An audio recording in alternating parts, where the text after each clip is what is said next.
এই কথাবার্তা ভালো করে কোচ। এই আমি আবার কি করছি রে? হ্যাঁ ঠিকই কইছি। এই ব্যাগটা কার? কে? আমার। তুমি নিজেরে খুব চালাক মনে করো না? কে রে? কে? কি দেখি? তোমার ব্যাগে মহিলা মানুষ শুনু কে? মানে তো বাত নাই। এই শুনু কান্নি গামছো।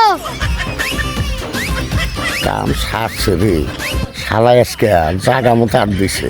মানে কি হলো?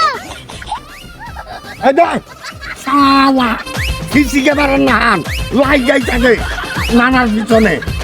শালা নানা বুড়ো হইছে, লুচেমুন্ডা একটু কম করবা কই দিলাম। ওই শালা শুনু খালি মহিলা মানছে মাখায়া। এই পুরুষে মাখে না। এইটা আমি মাখার জন্য আনছি। ও তুমি শাক দিয়ে মাছ ঢাকার চেষ্টা করতেছো না? এই বুড়ে বয়সে তুমি শুনু মাখবা না? এখনো ভালো ভালো হইতে কিন্তু পয়সা লাগে না, কথাটা কয়ে গেলাম। যা যা যা তুই ভালো হোস।